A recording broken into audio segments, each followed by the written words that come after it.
Welcome to another episode of the VidQ podcast. My name is Johnny D. Nguyen, and my guest today is Gabrielle Nguyen. She is a experienced entertainment, tech, and culture marketer, and also the founder of a new creative collective called the AZN Americana. Gabrielle, thank you so much for coming on the podcast and having this conversation with me. Of course. I'm excited to be here and talk to you again. Awesome. So before we kind of get deep dive into your professional career and some of the things that I have a lot of questions about, why don't we kind of get to know you a bit more? So, where about in the United States did you grow up? I grew up in Houston, Texas. I grew up in a suburb called Sugar Land. It's actually one of the most diverse suburbs in the country, is what something I've learned, which makes me very happy. And yeah, my parents immigrated there from different places. My dad was in Louisiana. My mom was in North Carolina before that. And before that, they were both Vietnamese refugees that came over during the war. Why do you think Texas was such a desired or a popular place for Vietnamese to call home? That's a really good question. I mean, I've talked to my grandmother about this, who is still alive. She's like, oh, I think she's 84 now. But I talked to her a lot about this. I was like, why did you come? She was in North Carolina on my mom's side, and she came to Houston. I asked her why. I think one, weather is really similar to southern Vietnam, right? Like Saigon, which is where she was. Like the humidity, I think something about that draws the community. But I think also there were a lot of Chinese immigrants there before who sort of started up their own restaurants and they had their own community there. And I think that drew a lot of the Vietnamese immigrants who brought their own, food and culture, which had a lot of similarities. And so I asked my grandmother and I said, why did you go there? And she said, because my friends were there. So I think, like I said, it sort of stemmed from that. And then it just started to grow, seeing a lot of other Vietnamese immigrants there. So, being from Sugarland, were there a lot of Vietnamese like yourself in the city, or was it primarily like in the bigger cities like Houston? Yeah, so Sugarland is basically Houston. It's like all you have to do is get on a freeway and then, you know, 15 minutes you're in Houston. So I felt very close to the city. There were a decent amount of Vietnamese people in Sugarland, but I would say at the time it was more Chinese. There were a decent amount of South Asians as well, but still predominantly white when I was younger and when I was growing up there in the 90s and early 2000s. But in Bel Air, which is our sort of Asian town, Chinatown, that's where there were a lot of Vietnamese immigrants and communities and Vietnamese food and sort of that's where my grandmother was living before she moved out of our house when I was a baby. Yeah. And a lot of our sort of extended family all lived in Bel Air in that Chinatown. At the time, it was Chinatown, and now it's sort of become this more Asian town with a mixture of different Asian cultures and lots of Vietnamese. And then while I know you ended up heading out to the West Coast and ended up in Berkeley for Hmm. your education, right? Yeah, And what was it about? Why did you choose Berkeley for your college career? yeah, that's actually a really good question. I was actually debating between University of Texas and Berkeley, and University of Texas because a lot of my friends were going there, right? Because I went to a school in Texas. But I was able to visit a friend that went to Berkeley who was a little bit older than me, and I shadowed her. Um, and Berkeley was such a culture shock to me.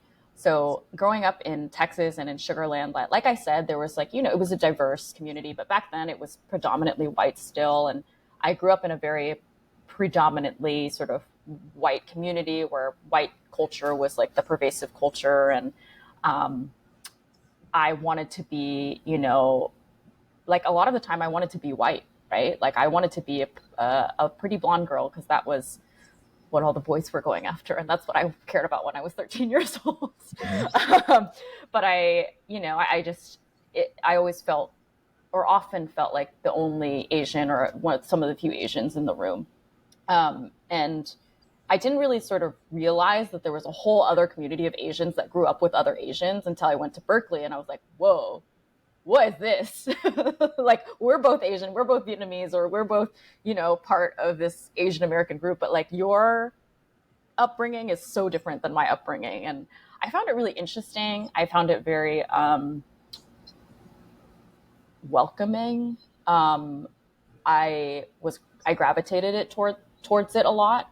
I think, seeing other Asian people, and a lot of my friends lived in Fremont and the Bay Area and like San Francisco, grew up around Asians. I think I was very attracted to that and like that sense of community. And Berkeley obviously has a really large Asian population too.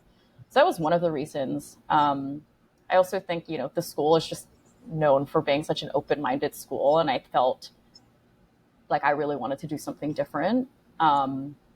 And I was excited to, sort of experience that.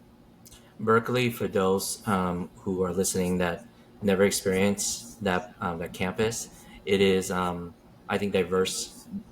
Diverse is definitely one way of describing it. I think there's not even just of the different cultures, but also Yeah. the international student population is quite large. So when you mentioned earlier, what really stood out to me also was the you have all different shapes and sizes of Asians, whether it's the Yeah. Americanized Asian American ones, Chinese, Japanese, Koreans, and then you got the international students mixing in with that. Because I believe, because Berkeley is a very prestigious and well-known global school, and I think that's what draws people to it, and also just the within the the culture of Berkeley is also very. What's one word that you would say to best describe I don't know. I'm Berkeley? just thinking of all the stereotypes that people would say. People would call us hippies. I would say, I think more seriously, like one word I think would just be super passionate. Um, Everyone was really cared about social justice, which I was Mhm. really attracted to because like growing up, that wasn't something like we didn't talk about politics where I was growing up, or most of the people in my community had like Reagan Bush signs on their front lawns, and I was like, I don't know what that is. Um, but then going to Berkeley, I was like, oh, everyone's so well informed. Um, I think that was part of the reason that drew me to it too, was like the passion. I think when I went there and I saw the conversations that people my age were having, I was like, who are these people? Like, I want to be in those conversations. I want to know what they're talking about. Um, so yeah, I would say maybe passionate. Yeah. Um, I have a very personal story with Berkeley because yeah. my wife actually went. She's an alumni as well, Oh, and cool. while we were dating, I would oftentimes look forward to my trips coming out there. And being a Southern California guy for most of my life, Berkeley was unlike any other city I've ever experienced. So it was a special place because that's the place where I fell in love, but Oh. also in terms of truly experiencing a subculture unlike any other. Yeah, it's different. I mean, it's like you said, I think it's so cool that there's all these people from different places, right, around the country, around California, which is already diverse, if you will, and then also international folks too, and they're all teaching them this curriculum that's all about justice and doing what's right, and like, what does progress look like? And I thought that was really interesting because everyone has a different version of that, but it was so interesting to meet people from all different walks of life that resonated sort of with the message they were trying to send through their curriculum. So let's Yeah. talk about your education. What was Yeah. your primary focus in at school at Yeah. Berkeley? So I studied business. I was at Haas School of Business studying business and entrepreneurship. I focused on innovation and entrepreneurship, but I also did a minor in film and was really passionate and took all these film classes that I was obsessed with. Where most of my film classes were discussions on race, ethnicity, and gender in film. And that got me really like thinking about things again that I was not thinking about in high school, but about how our community specifically is portrayed in film. What does that mean, right? And also other POC communities as well. So that like sort of sparked sort of the work that I'm doing now. But then business and entrepreneurship is what led me into sort of the tech realm. I was in the Bay Area, right? I was attracted to like the startup-y vibe. I actually did an internship with Unilever and like worked on ice cream, which was really fun. But I think I was so much more attracted to sort of like the entrepreneurship side of things that was happening in the Bay Area at the time. And I graduated in 2016. I interned at some startups and um, yeah, yeah. So then, how did you end up in the East Coast? Because then now venturing off from California, and Mm-hmm. you were you were in the hub of tech, right? You Mm-hmm. were, especially during that time, and Yeah. then boom, you're out there in you took an opportunity out in New York. Yeah. So right after college, I went straight to Facebook. So I got my first job out of college was Facebook. And I was in sort of this like rotational marketing program. And like I loved it, right? Like I loved the techness of it all. I was like this shiny campus, like, you're 21 and you're like, wow, this is crazy. And it was crazy. Um, but through that role, I ended up getting to do a ton of different types of jobs. I worked on, I think a lot of people will say this, but like the Facebooks and the Googles, the Metas and the Googles, there a lot of them are like it's almost like multiple industries in one company, right? Because they're such large companies. And so I was able Absolutely. to, yeah, rotate from a couple of different teams. I was working with a lot of Facebook groups. When I first started on the groups product, I was on product marketing first. Um, then I started working on social impact, where I was helping a lot of nonprofits fundraise and use Facebook and Instagram's tools for fundraising to support their nonprofits. Crisis response, the safety check tool that you check when you're like in crisis. And that helped me learn a lot about like the social impact world. And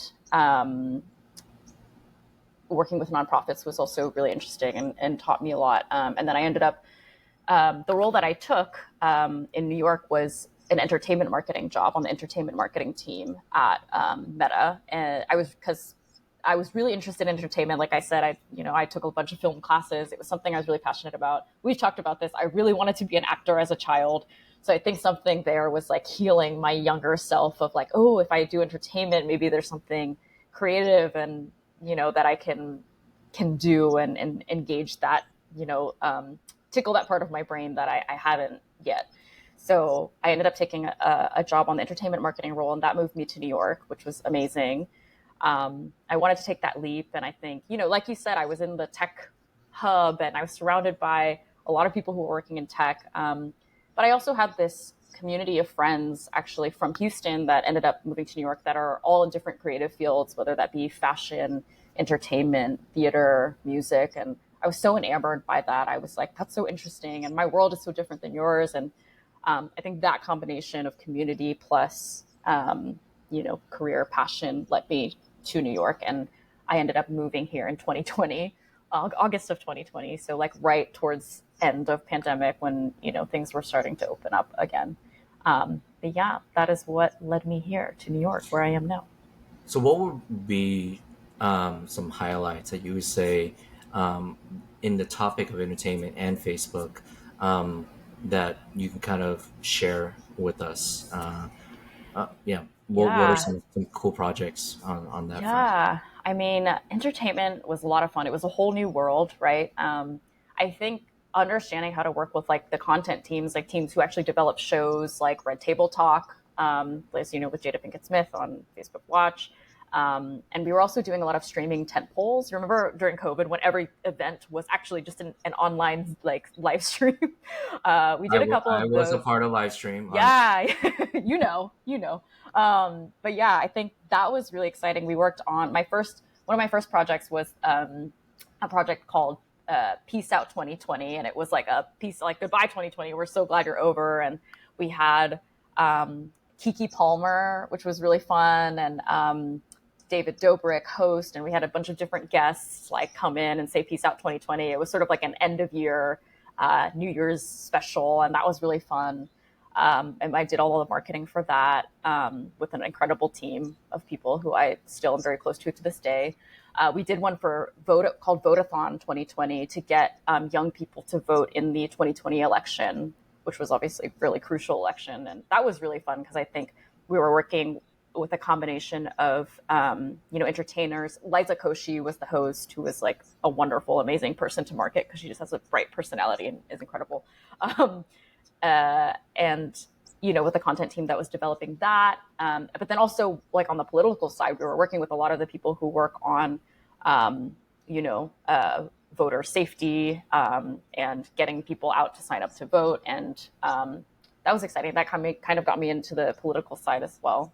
And then lastly, I really enjoyed working on a music video campaign. We launched premium music videos on Facebook Watch. And that was really fun because I was in charge of sort of choosing which artists that we would highlight in the campaign. And I was able to strategically, but also semi-biased. I made sure, we had AAPI representation with Haley Kiyoko, who's an incredible LGBTQ artist, a queer artist, and we highlighted Toby Nwigwe, who is this great rapper from Houston. But yeah, those are some of my favorite highlights, and just working with the incredible people. I think I worked with a lot of people who have I would consider myself like I had entertainment experience, but I'm not like OG LA entertainment experience like all y'all, So I got to work with and still have a lot of mentors who are from that space. And so that was really a highlight for me. Yeah. So you got me at a premium music video, right? Like, so Yeah. what makes it, or what was Facebook's version, our interpretation of premium music video? Yeah, at the time, it was most of the time we would have like special releases where they like music videos would be released like exclusively on Facebook. Facebook Um, Watch is. yeah. So Facebook Watch at the time was like our streaming platform. It was almost like it first started in response to, a lot of the content streaming platforms like Netflix and all these things, but it quickly became more of like a YouTube, because, there's so much video content already on Facebook, right? So it kind of just became the home for videos on Facebook, but we also had original content like Red Table Talk, and some scripted shows as well. Got it. Yeah. Got it. Then the project that really that I want to expand on a lot is, Mm-hmm. I know Meta also released or put together a project around um, reaching out more or being more inclusive with the Asian American community. So Yeah. that project I read was the Meta Prosper, Mm-hmm. and I saw that you were also a part of that team. Can you share the goal and the objective of Meta Prosper, and well, maybe we'll just start there. Yeah, so Meta Prosper is a program within Meta that supports AAPI small businesses, nonprofits, creators, basically any AAPI communities that use our Meta platforms. I don't work there anymore. I just left, but Meta's platforms, like Instagram, Facebook, Mhm. WhatsApp, anything that you can name, right? And a lot of that, the goal was really to support these communities who already use our tools to amplify the work that they're doing. So, for example, one of the things that the team did was create a bunch of resources in different languages across the Asian diaspora, because so many, small businesses are mom and pop shops, or Asian owned small businesses, AAPI owned small businesses are mom and pop Absolutely. shops, right? And many of them don't speak English, and many of them don't know how to use digital advertising. And so it was how can we help these people get onboarded in the way that they know how to? So we created resources and a platform for them to be able to get those resources and get online and use the tools that help tons of businesses all over the world, right? And this was focused on the Asian American community, specifically in the US right now, but potential to expand. And that started in last year, right? In May of 2022, right? Like you were saying, which is such an insane year for the AAPI community. But that's when Absolutely. it started. Yeah. Yeah, I mean, to touch on that, I've been covering or following the A- Asian American community for quite some time, and also specifically being based out here. Every time there's been steps forward, I'm at least I'm tapped in to find out. But Yeah. what I found that was interesting about 2022 was these all these different the month of May, AAPI month, seemed like it's finally taking a more mainstream awareness. It's gotten more mainstream awareness, and Yeah. most notable that I wanted to highlight was the organization Gold House organized their second annual Gold Gala in Los Hmm. Angeles, and it was such a glow up from year one in terms of the prestige of it, the scale of it, and I saw that Meta Prosper took part in the gala. So why don't you?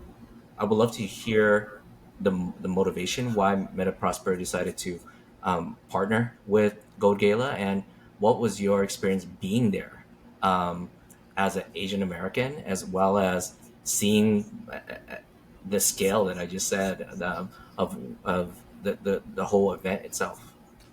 Yeah, I mean, so we Meta as a whole, not even just Meta Prosper, because Meta Prosper is like one portion of the broader efforts that Okay. supported Gold House. Like, there's a bunch of different teams across Meta that support Gold House, which I think is wonderful. But we all, came together to support Gold House, and we did this last year.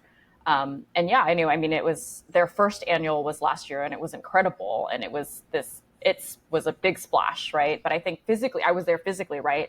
And it was an incredible venue in Los Angeles. But you're totally right. Like this year, it was like I'm not going to get the stats right, and you need to talk to Bing and Jeremy about how big it actually was.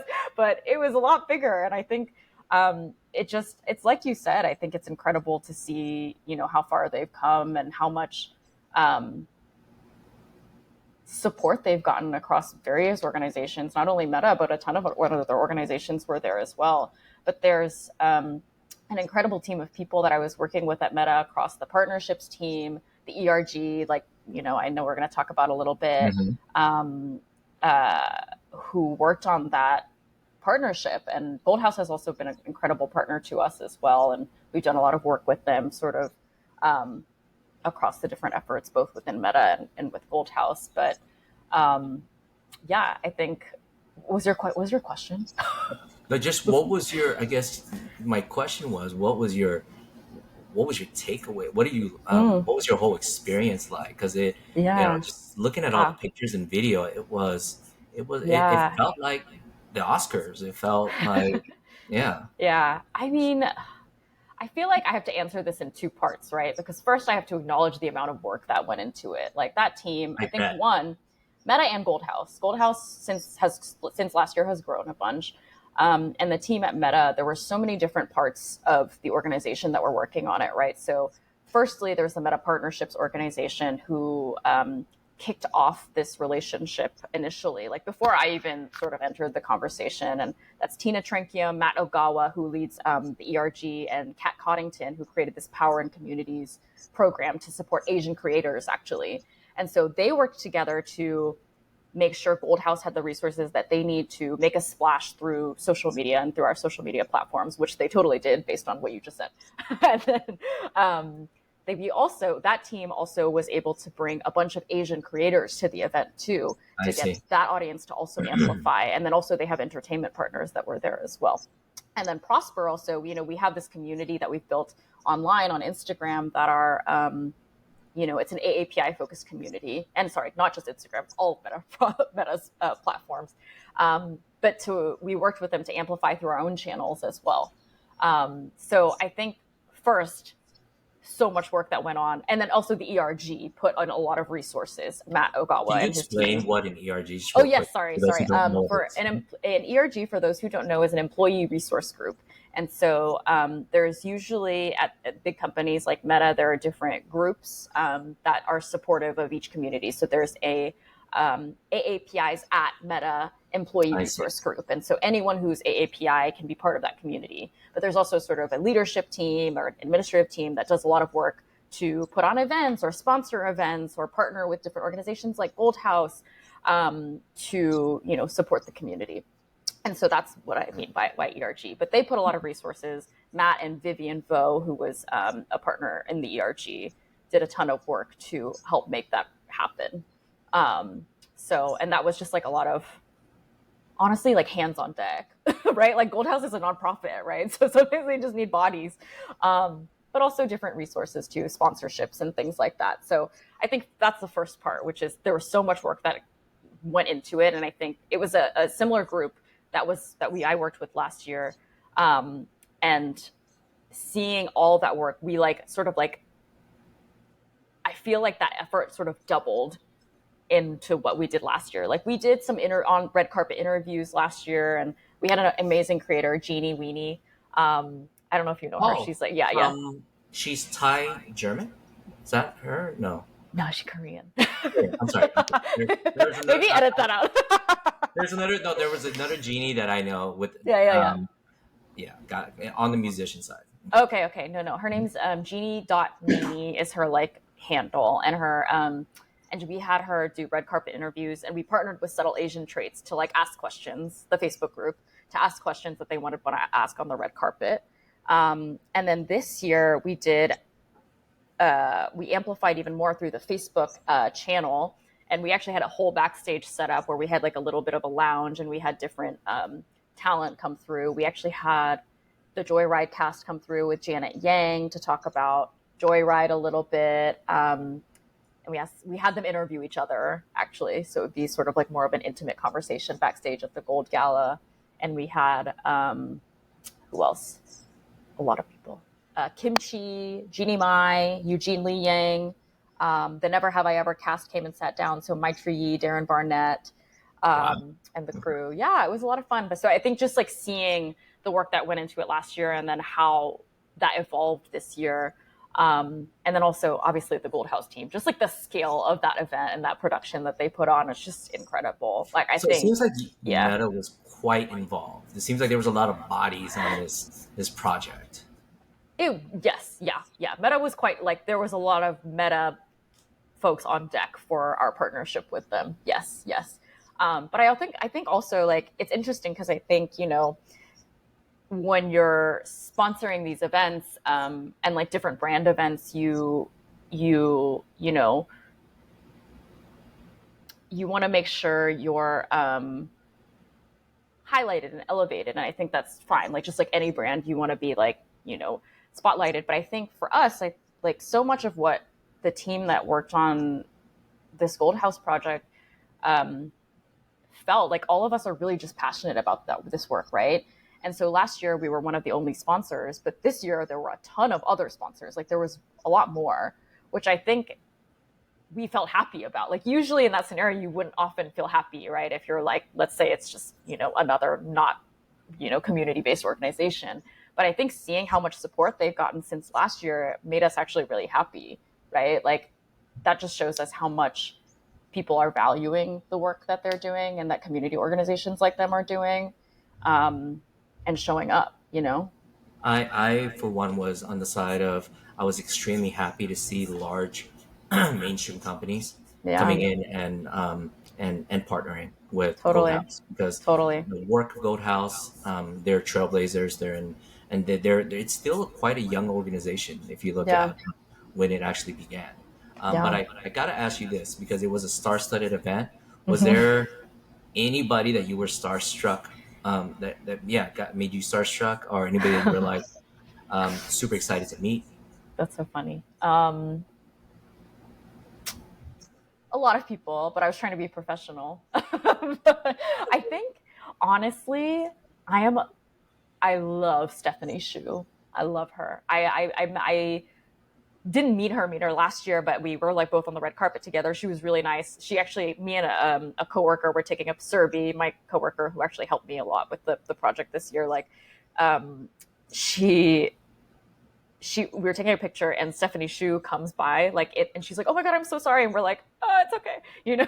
So I love Stephanie Shu. The reason I love Stephanie Shu is because I've been watching her. So she used to be like a character actor slash background actor on this show called Girl Code on MTV, and they would do like reenactments of things that are relatable to girls, but she was just like a comedy actress. She couldn't speak, but I thought she was so funny. And I loved her because I thought she was like the only person on screen that kind of looked like me, like Asian girl, round face, kind of short, like goofy. And I'd never seen any representation like that, right? I'd only seen the Lucy Liu's of the world. And so to see her on screen, I always loved her, and I've been following her for a long time. And to see her, and then also to see her sort of like with the Joyride cast this year, is it's always special. She doesn't know, but I'm incredibly starstruck by her. I want to give a quick shout out to the Joyride entire cast and crew. The from the beginning of the marketing of that project all the way up till the wide release, and also just the positive review it's gotten. So I actually thoroughly was entertained and enjoyed the entire film. I think it was just the right amount of comedy, but it had a lot of heart in it. It was. There was definitely they definitely pushed the envelope, and I love all the actress in terms of them being so comfortable um, in just these honest characters, right? It was Yeah, over. I So know. uh, just a quick note: what was your impression of the whole film? Oh my gosh. And let's touch on Stephanie's performance. What are your thoughts there? Oh my gosh, I loved the film. I seen it. So I saw it in New York in an early screening, and then I also went. I was in Houston last week and I saw it, and I loved it. I loved it. I've been talking about and following the film for a while because one of my friends and close mentors, Mana Yamaguchi, she's a VP of inclusive content at Lionsgate, who was working on the film and who I partnered with on the work we just talked about at Gold House. Um, and I know how passionate she was about the film, and I remember her talking about it and seeing the trailer and just being like, "Wait, what is this? This is iconic. I haven't seen this type of representation for Asian women or non-binary folks like ever."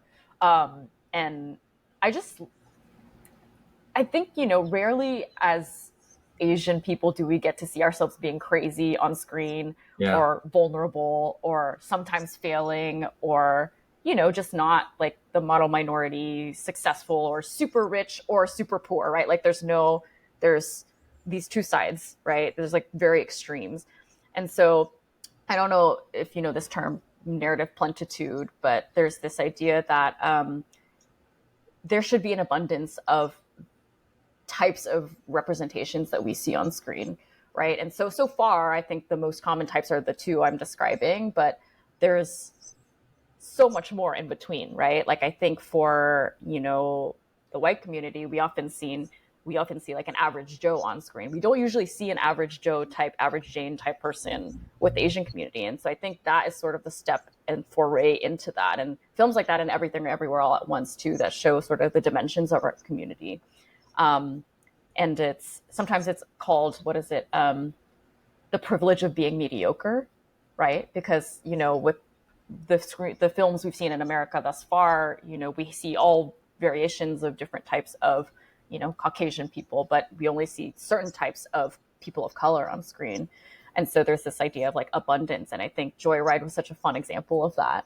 To see that, like, oh, we're not just super successful or super poor trauma porn immigrants, right? Like we're also crazy and we're also young and we have fun and we make mistakes. And I think it was so, I loved that the different cast members had different like careers too, right? There was an artist, um, there a was lawyer, a lawyer, yeah, there was a lawyer, there was someone who actress. was Yeah. yes, an actress, exactly, Mhm. right? Like I said, I really wanted to be an actress, and so um, seeing that was really special. Yeah, I had a great time, and I think I loved Stephanie's performance. I loved seeing her, like, she is traditionally like a comedian or a comedy actor, and she's done a lot of improv, right? Like that's uh, you know, I feel like I'm sounding stalkerish, and I don't want to sound like I just found out she went to NYU, and I was like, that's.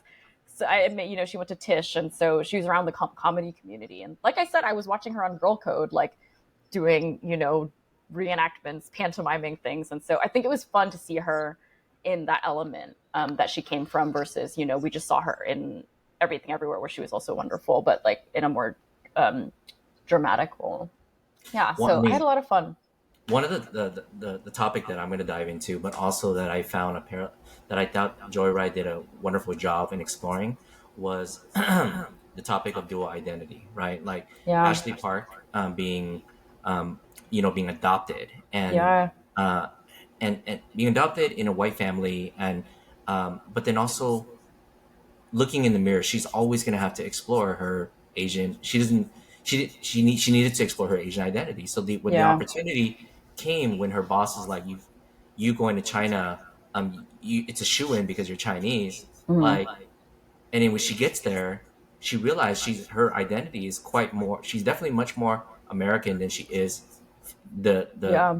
definition of Chinese. And Yeah. then to find out further, she's not even Chinese. That was that was quite a that was quite a twist in terms of the story. But what I find, and I share in the sentiment, is growing up, being from the diaspora, and Hmm. her, that was an adopted story, but being from the diaspora, we Hmm. grow up with kind of that similar um, not dilemma, but like where we, Totally. you mentioned Sugarland, or when you grew up in Sugarland Hmm. earlier, like you wanted to be white because that's what assimilation, or being cool, or Yeah. being able to fit in was important. I Hmm. actually was the same. So Yeah. around the age of 13, I grew up in a largely Hispanic community. Mm. I wanted, I didn't take full advantage of my Vietnamese identity. It was more Yeah. like, I already have it. I see it at home. Hmm. And that was enough for me. Oh, I Yeah. wanted to get along with my Hispanic counterparts, Hmm. and so forth. And I picked up their mannerisms. And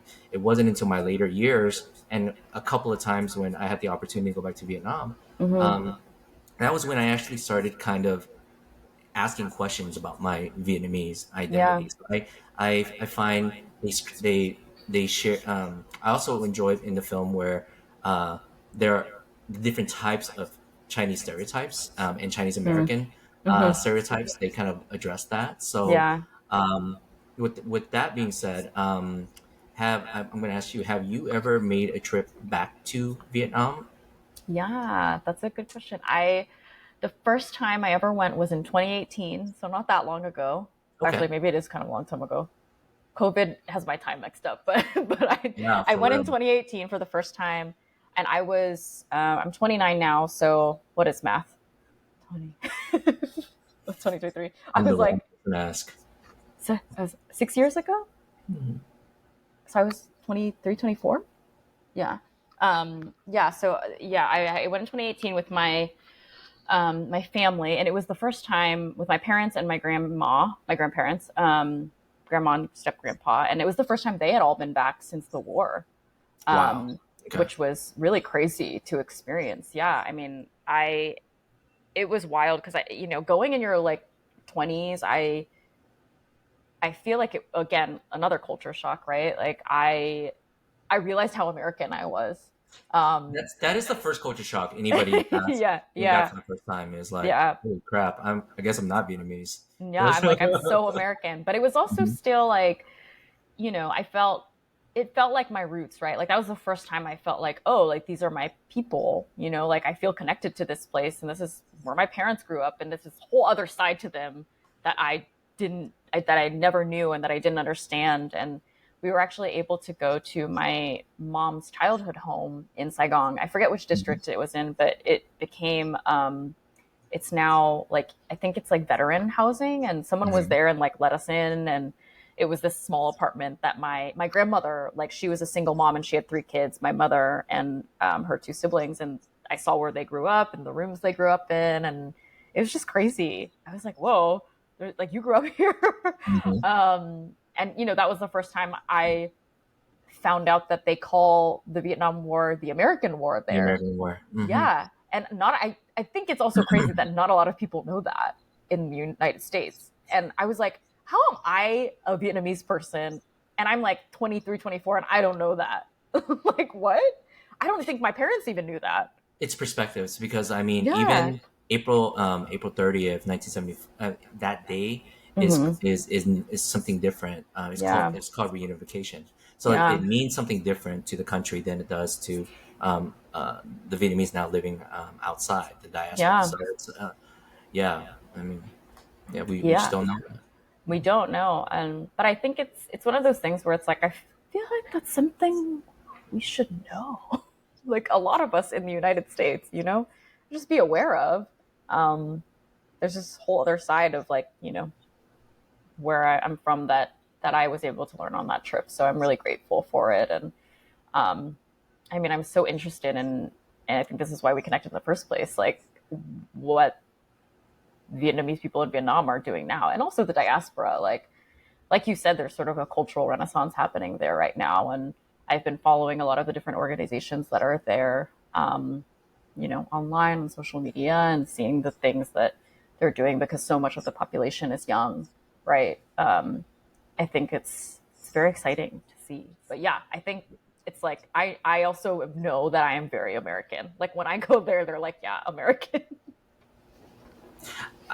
I, I don't think you really fully. There's only way to fully immerse yourself into being a Vietnamese is like you're gonna have to live there for a bit. You're gonna Yeah, have to fully like and not just live in the Western District. So for those who sure. don't know, like there are districts there that you literally still feel like you probably feel like you're back in America because it's Mm, all your neighbors are right. from the West. Everyone speaks English. All the restaurants are a certain way, but Yeah, you gotta go out there, sit at the outdoor stools, I um, know. eat the street food. That's the and get on a moped and or at least get on a grab and Yeah, pretend that's safer. Don't I don't encourage anybody to get on to and drive one. drive I don't in this. trust myself doing that. But yeah, no. But yeah, no, you're right. I mean, something I'm not fluent in Vietnamese and I wish I was, but I'm planning to start taking classes and hopefully practice with family and friends and then go there and immerse myself. Um, yeah, So that trip kind of pretty much opened your eyes to a little bit more about your Vietnamese identity. totally. Yeah, I think it did a lot. I think just seeing where my family came from, it was incredibly eye opening. Um, and like a lot of just like cultural nuances that I grew up with and seeing the roots of it was really helpful and sort of expanded my understanding of what it means to be Vietnamese. It also has me a lot more curious too, you know. So what does it mean for you to be Vietnamese? It's a hard question. Yeah, Um, it's a hard question for me to answer when somebody first asked me. I'm like, whoa, nobody asked me that before. I don't know. I mean, I think it's hard to say. I think for me, being Vietnamese means coming from a group of people that are incredibly resilient, both there and here, especially this is personal, right? It's growing up with the people that I grew up with, which all of them were Vietnamese refugees, whether my dad hopped on a boat like during the fall of Saigon in 1975 and climbed on a boat with his niece on his back. My mom ended up on a plane with one aunt and didn't see her mom for 2 years and was in a refugee camp. And, you know, um, I think just, and there are tons of stories like this, right? I think the Hmm. entire community is incredibly resilient. Um, Not only that, right? The country itself has been colonized how many times? Like, I don't know, a lot. A lot A lot. by a And I lot of think, groups that I didn't even know. It was like really? as I was diving deeper into, I'm like, oh my Yeah. god, this group tried to take over, and then this group tried to. Yeah. Yeah. It was. I mean, that's why. Like, I don't think there's a better word than resilience to describe Yeah. these people. Yeah. I think so too. I mean, the I'm curious. I want to know the other countries that the other communities that colonize that I don't know. But I think it's like Vietnamese people. I think they're incredibly resilient, right? I think also it's also I think obviously colonization bad, not colonization good, but Hmm. like like I think a lot of the different cultures that have come through. I think it's it makes the Vietnamese culture so interesting, right? In relation to um, a lot of the different communities and like sort of cultures that we've taken on, right? Like the banh mi, what a fascinating food, right? Like that is crazy. Hmm. Just because of the French colonization there, I think Hmm. it's just so interesting. And I think there's so many layers to Vietnam that I didn't understand growing up because I was just like, I'm Asian, and people think I'm Chinese here, and but I'm not. And like, and um, yeah, I agree with you that resilience is definitely the key word too, and that's what I And to be feel honest, being and I Vietnamese. feel like even in our adulthood, like unless we're immersed in it or we are Hmm. we're constantly consuming content for or Yeah, we live in the country, it's going to take us quite a bit to really truly embody our Vietnamese identity. So what yeah, I kind of flip the script on it, or just accept the fact that I always identify myself as an American first because mm, this is my home country, and mm, I'm embracing my Vietnamese identity and exploring, diving mm, deeper. Because in most other countries, actually, I found that that's how they would describe. Here we hyphenate by saying our ethnicity and then yeah, the host country. In like yeah. the Vietnamese French American. over Yeah. in Europe is actually quite it's the other way around. Or Australia is the other way Uh around. huh. It's they're French Vietnamese or they're Aussie Mm, Vietnamese. So like we're yeah. the only one that Yeah. say we're Vietnamese Americans. So I just Hmm. flipped it back to match Right. with the rest of the world, and Mm, I feel actually much more honest with that because mm, yes, in Vietnam, as much as I feel more Vietnamese and I'm learning so much more about our culture, hmm. but there's so much I don't know, which is Yeah. topic of history. Far Hmm. from it. Language Yeah. proficiency, still learning Yeah. that, right? So it's Yeah. like I'm an American. I like American food. I like, but I Yeah. love exploring my Vietnamese identity. So Right. that's kind of what my platform. I'm choosing to Mm, kind of go deeper yeah. in that, and also I found that the Vietnamese also like that too. When I go, Mm, um, it's more of a place of I'm trying to learn more about my mm, identity this way. yeah. Yeah. It's a more giving and it's much more they're willing to open up and bring you in to their home Yeah.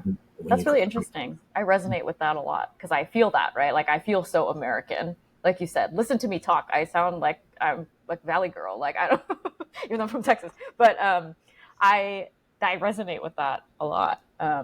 But yeah, I think there's a lot to learn, right? And I'm so There's so much fun. curious, and I want to learn, and I'm like, being, in this the world of speaking about being Asian American, there's a lot that we know, a lot that we understand, a lot that you and I like to talk about, right? Like us talking about Joyride and that experience, I think.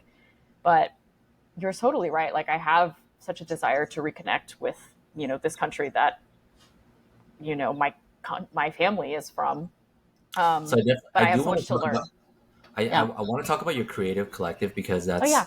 that's super interesting. But Hmm. before we get to that, I do want Yeah. to talk about the this topic that our community does deal with a lot, both in this the Gen Z in Sure. Vietnam, as well as uh, our parents, and the Mm. topic of mental health. Yeah. Um, and I know that seems to be you shared with me that that's a topic that you actually know quite a bit about. Yeah. Give us a little bit of background and history on why the topic of mental health is an area of you have a vast knowledge of, and yeah, and what is it about mental health that you can expand on? Yeah. So there are two parts to this also. Hmm. I think there's a personal part, and then there's also a work career part. Okay. So personally, I grew up in a family. My dad, who I'm very close to, growing up, he suffered from a lot of anxiety and depression. He had sort of hypermania at a certain point, and he was getting diagnosed with different things throughout my life. He was a loving father; he was always there, but he sometimes had seasonal depression, where there were times, where he would be super super active, and like really productive at work. He's an entrepreneur too. He started several small businesses of his I feel own. like every Um, Vietnamese person is an entrepreneur, right, and resilience. Yeah, but I think I come from a family of small business owners, by the way, in mhm. Houston. So you're right, but no, I mean there were periods of time where he was so productive, but there would be times, in certain periods of time where he wouldn't get out of bed, and he wouldn't be fully present, and that wasn't his fault. And I think the most recent diagnosis, which was probably 5-10 years ago, was bipolar 2. So he Okay. has bipolar disorder. He's very open about it, which I'm incredibly grateful for, because I think there are a lot of that intergenerational gaps with parents where sometimes they have things and they won't talk about them. So I'm really lucky that he's very open about it. He has a psychiatrist, he's a therapist, we talk about it a lot. And I've suffered from similar things, I think, mostly anxiety and depression at this point. And were just like periods of like really high productivity or Hmm. feeling fine and content, but then feel periods of just like drastic heaviness where I had no motivation to do anything. Right. And I didn't know what that was, and it was really scary. And that only happened in the past few years, actually, where I like physically felt it, in addition to like sort of the more mental piece of it. And I was confused by that. And I seek treatment. I had a therapist. I talked to a psychiatrist, and I think it was chronic depression I was diagnosed with at the time. And I think it's a mixture of that and general anxiety. But I talked to my dad about it, which was really helpful. And I learned that, a lot of my family and his side has suffered from it as well. I see. But being able to ask them about it was helpful, because I was like, what have you done in response to that? And are you on medication? And what types of treatment do you seek? Do you do talk therapy? And like, these are things that like not a lot of people, especially in our community, get to talk about, right? Like At all. it's an incredible gift that I have. And it's also gotten me a lot closer with my family members. And, but so there's that piece where I think I grew up with it, and he cares a lot about it and treating it, right? Because I think, and he understands how important it is to talk about it and treat it. And he's at a really good place now where he understands how he is. He's on the right medication, and he does the right therapy for it. My dad journals, which makes me really happy, because I feel like that's such a That's Gen Z awesome. millennial thing. Yeah. Mhm. But so there's that personal piece where I grew up around it. And, like sometimes I have panic attacks, but now I sort of know when it's happening, and I physically understand when it's happening, and sort of have the tools to help when it's happening. There's the other piece where I started working on, the AAPI community work that I started at Meta a couple of years ago. That there a role opened up that was focused on AAPI communities, which is how I got into the Meta Prosper world and everything that we had just talked about.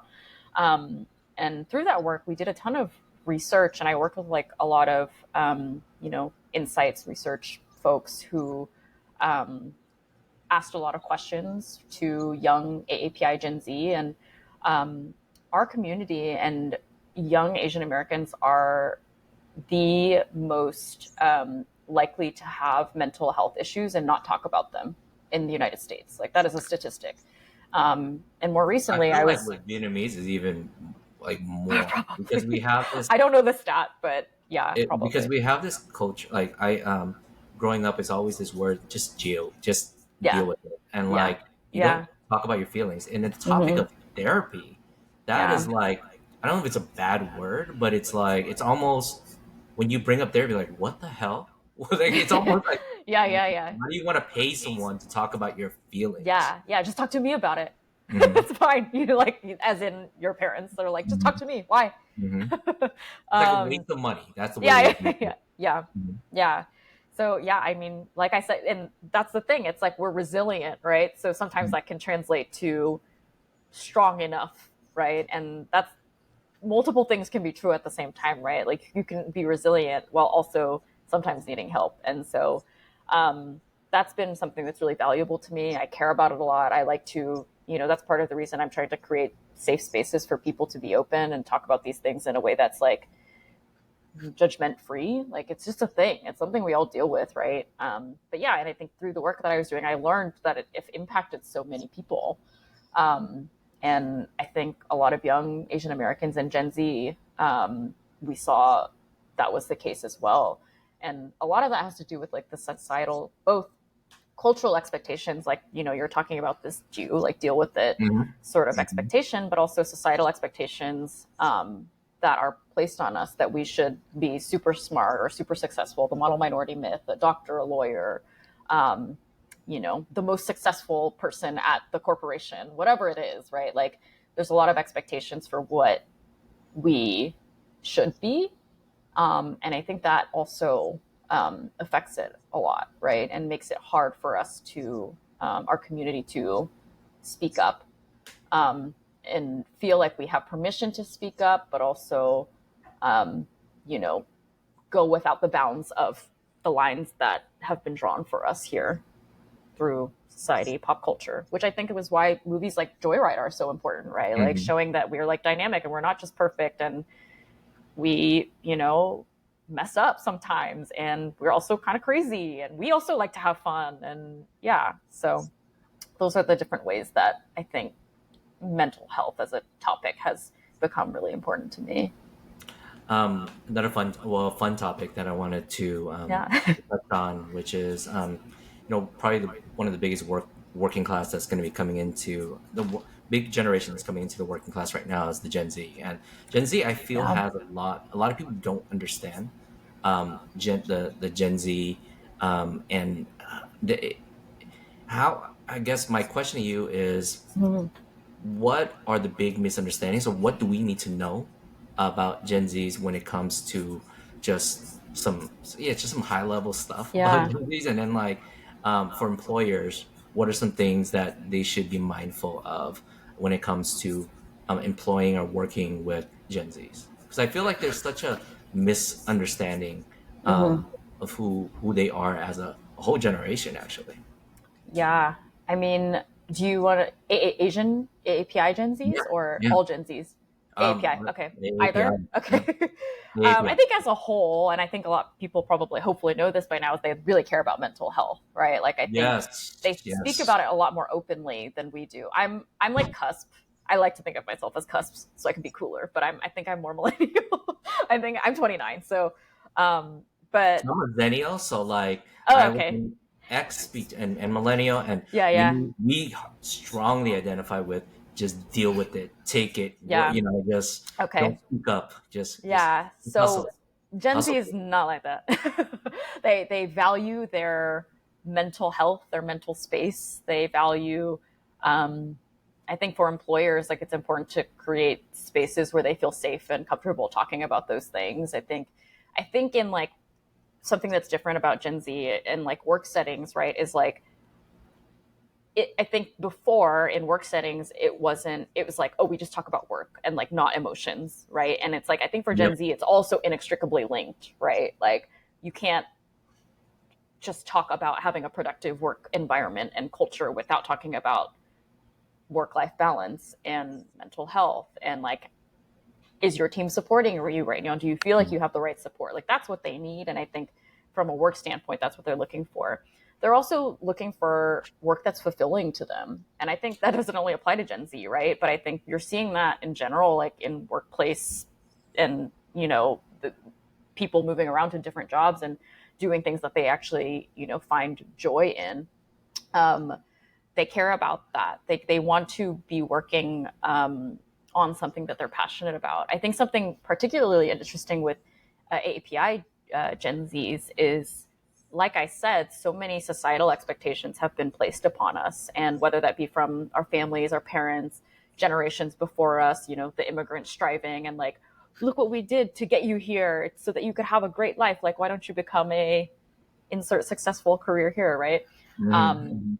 I think it's like a lot of them are, we're all kind of aware of that. Like the Gen Z kind of knows that that's like the thing.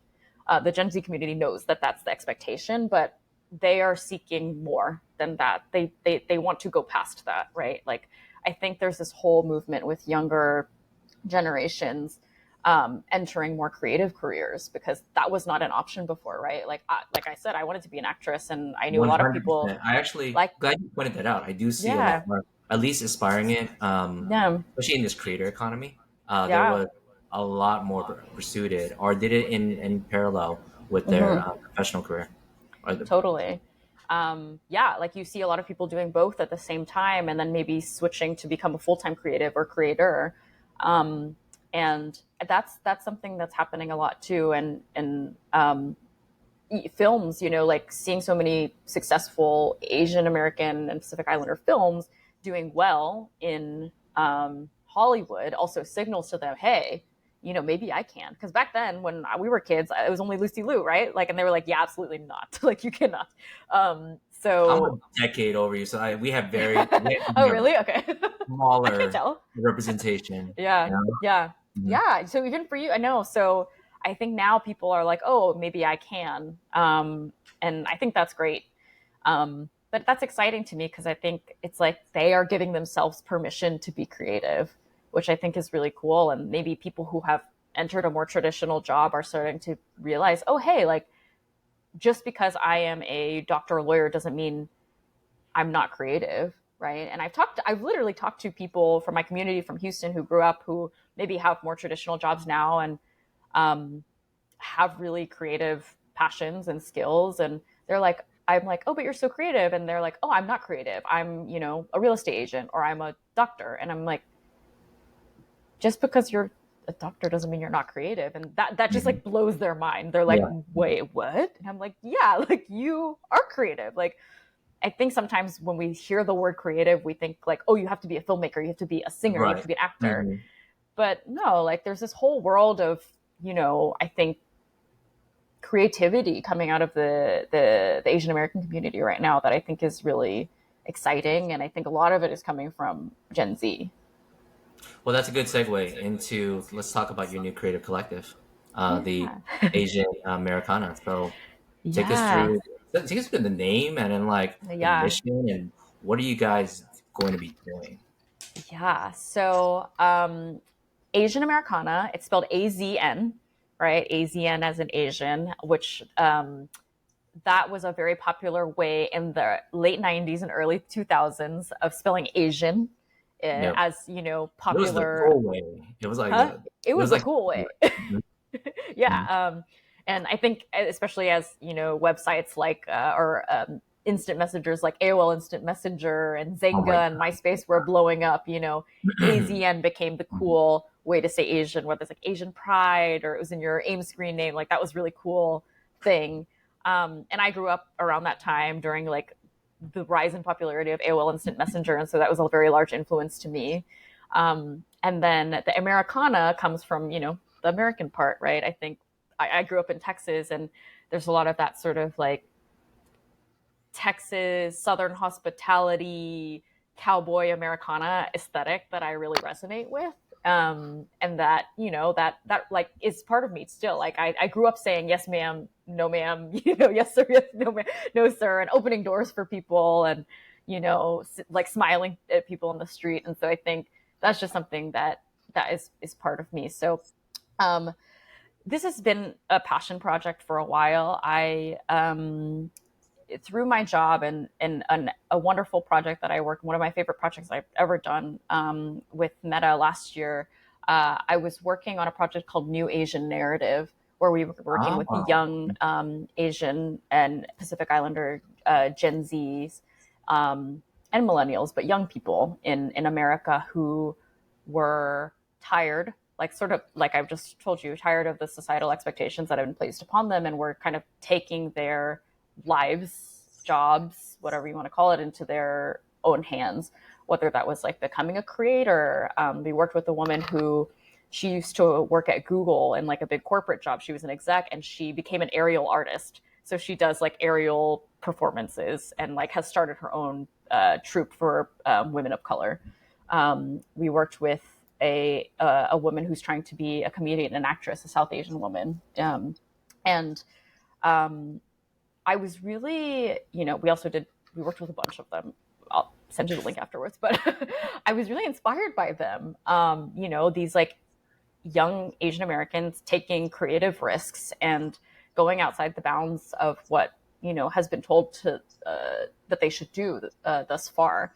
And that really resonated with me. And through that, I met several women who were Asian creative women who were inspiring me. And it's interesting because through the project, I was a client, right? We worked with an agency called Mojo Supermarket. And I have a friend who worked there, or a friend I met on set. She was an art director. Her name's Connie Choi, and she's now my co-founder, my partner with Asian awesome. Americana.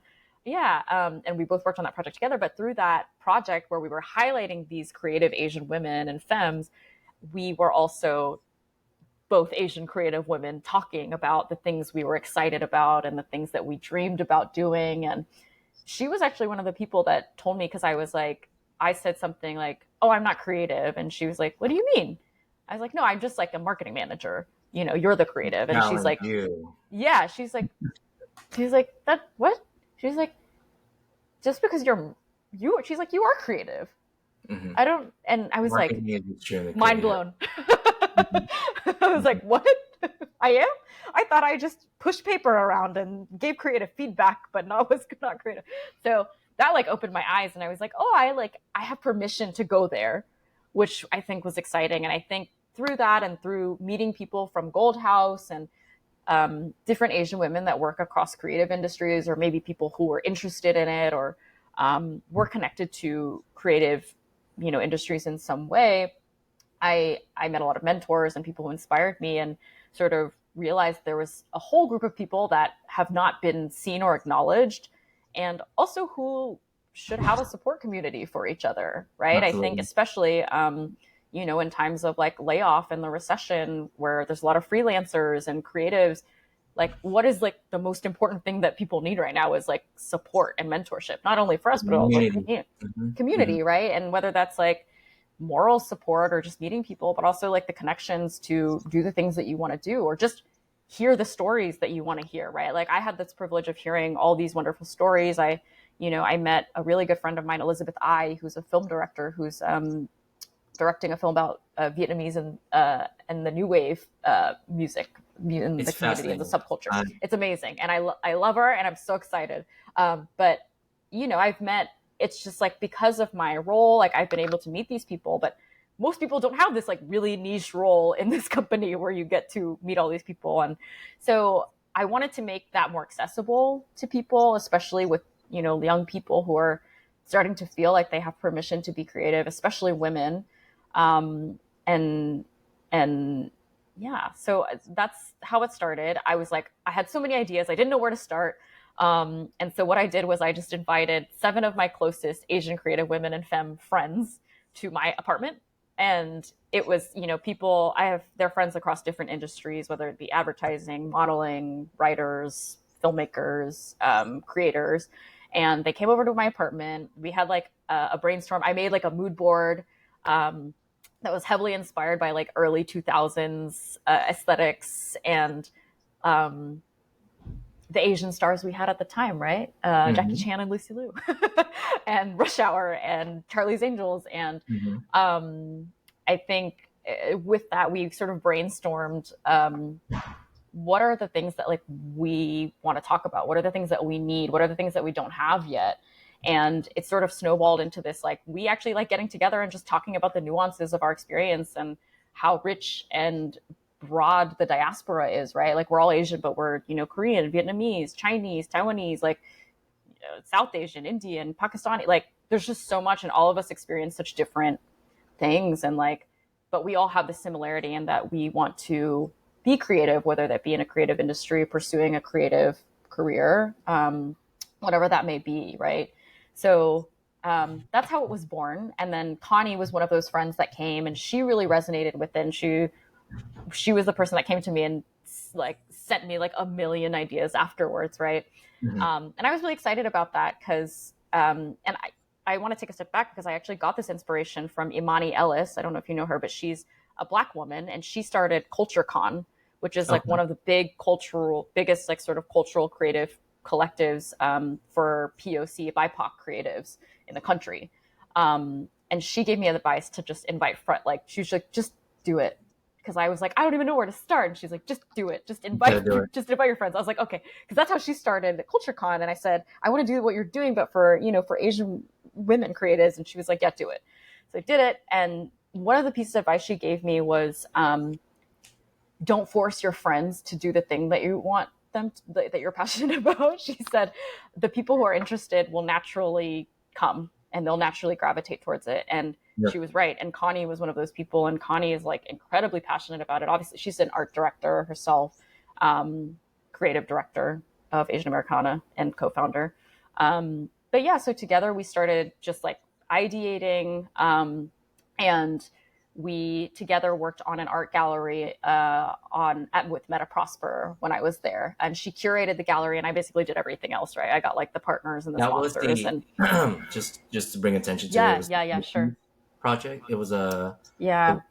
that one. Okay. Yes, yes. It's so we Meta Prosper partnered with Hypebeast and HBX, which there's their flagship store in New York City, Chinatown, to host an art gallery called Love in Translation that was curated by Connie, and the whole art gallery was all about parental love and how in the Asian community we are given love by our parents, the different ways we are shown love by our parents, and as a result, how we give love through that and what we've learned. And so we had a bunch of different Asian artists, I believe it was 7 Asian artists across the diaspora come and create art against that concept. So we had sculpture, we had photography, incredible artists that showed. And HBX actually put out Asian owned streetwear brands, which was really cool. And we had Lunar Seltzer. We had Jungli there, which is a new South Asian seltzer, and we had Mhm. Gugu Room, which is like a local Filipino izakaya, Japanese izakaya cater. So we ended up sort of working on that from like a creative agency consultancy capacity.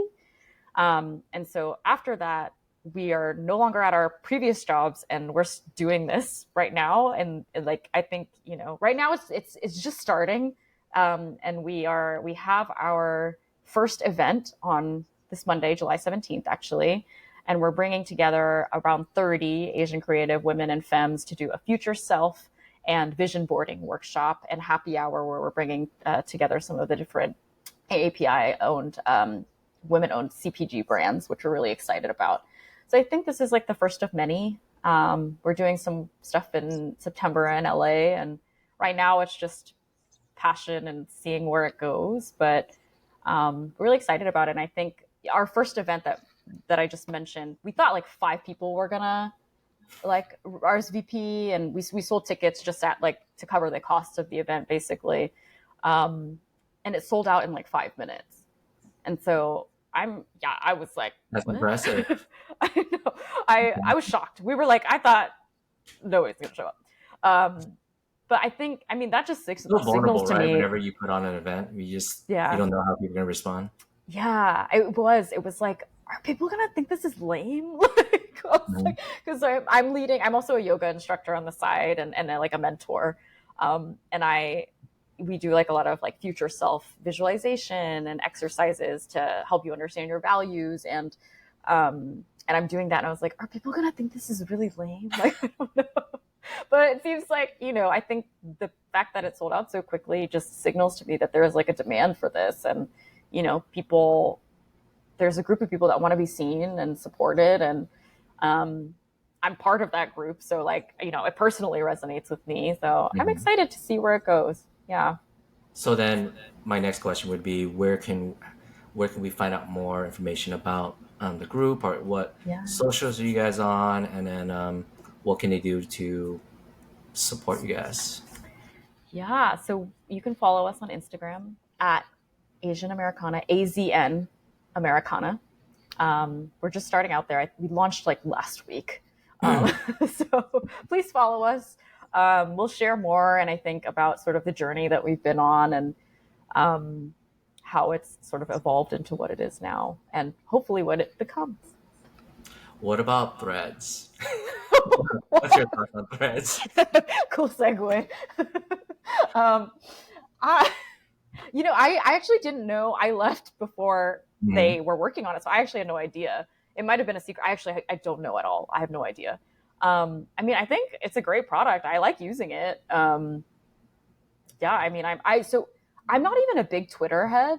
Like I wasn't really. So I think I actually will be using Threads more because I'm on Instagram more. So So I'm on. So my opinion of threads is yeah. exactly the same as yours. I'm not a. Okay. I never was big into Twitter, but Yeah. because I can push everything back and forth between my Instagram and threads, Yeah. purely for the simple fact of that. And I wanted to start with a new. If I'm going to start something, I might as well be at the beginning of it and learn it. So I'm on board with threads for now. So I'm Cool. I'm on Team Threads versus Twitter. Mm-hmm. That's fair. I see it. I mean, it's helpful for me, right? Because I think the social graph thing is really helpful, Mm-hmm. especially coming from the standpoint of, Asian Americana just starting out and figuring out, like, oh, what's our social strategy? Like, this is a good time to have an entirely new social media platform that is, has the same audience on Instagram. Awesome. Well, Yeah, that pretty much sums up our time. This was a wonderful conversation. I think we could have gone on for quite a bit longer. probably. Yeah.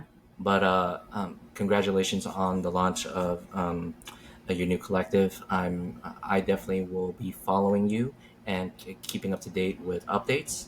And I appreciate your support in our platform and Yeah. continuing to be there to be there with us. Yeah. I'm so excited for VQ Media. I was in Houston last week and I told my whole family, I was like, there's this guy, his name's Johnny D.